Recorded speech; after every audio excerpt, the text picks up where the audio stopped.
Hello friends and welcome back to my channel. Today we are here with another video, Pradhan Mantri Kisan Man Dhan Yojana.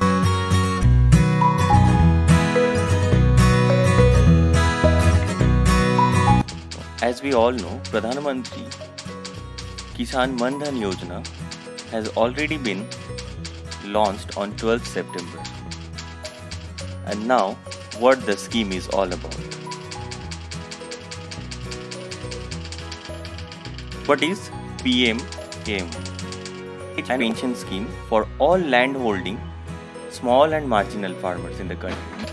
This scheme, which was announced in the budget 2019-20, a monthly pension of Rs 3,000 will be provided to small and marginal farmers in the age group of 18 to 40 years on attaining the age of 60. Something more about this scheme?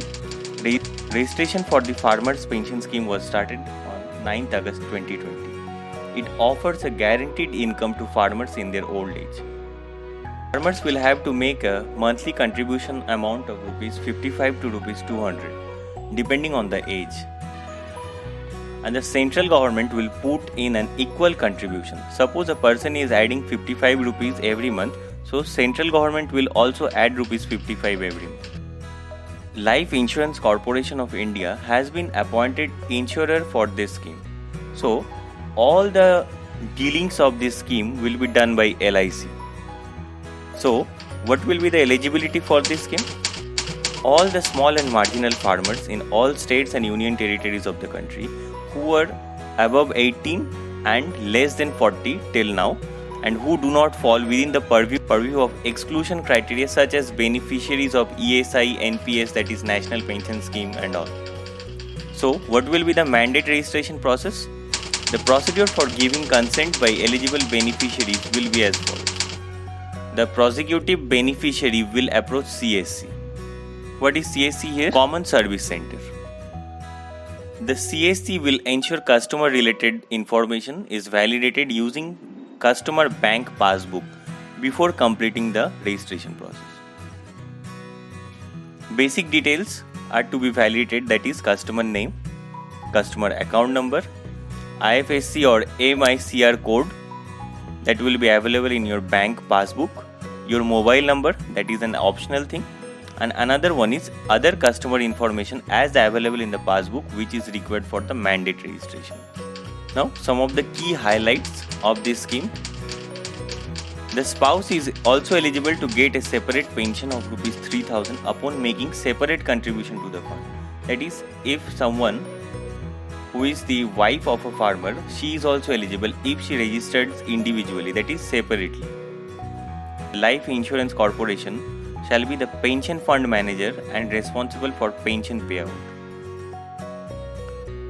In case of death of farmer before retirement date, the spouse may continue in the scheme by paying the remaining contributions till the remaining age of the deceased farmer. If the spouse does not wish to continue, the total contribution made by the farmer along with interest will be paid to the spouse. Now the interest rate that will be given, that is of the present going on bank interest, that is savings bank account interest will be given only. If there is no spouse, the total contribution along with the interest will be paid to the nominee. If you have added any nominee, it will directly go back to that person. If the farmer dies after the retirement date, the spouse will receive 50% of the pension as family pension. After the death of both the farmer and the spouse, the accumulated corpus shall be credited back to the pension fund. That is, it will go return back to the pension fund. The beneficiaries may opt voluntarily to exit the scheme after a minimum period of 5 years. That is, if you are going to get registered or enrolled in this scheme, you will have to continue it for minimum of 5 years. Otherwise, you are going to be a default. On exit, the entire contribution shall be returned by LIC with an interest equivalent to prevailing saving bank rates. Suppose right now the interest rate of bank is 3.5. So if after 5 years the interest is 4.5, so you will be getting 4.5 bank interest. Or if it is decreasing, that is 3%, from 3.5 it is going back to 3, then you are going to get only 3%.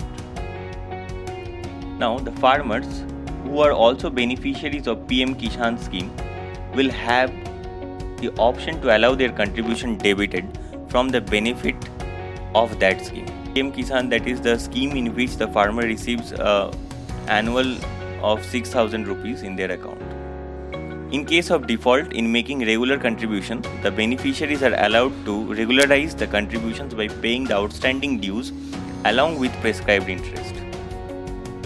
The initial enrollment to the scheme is being done through the Common Service Centers, that is CSC, in various states.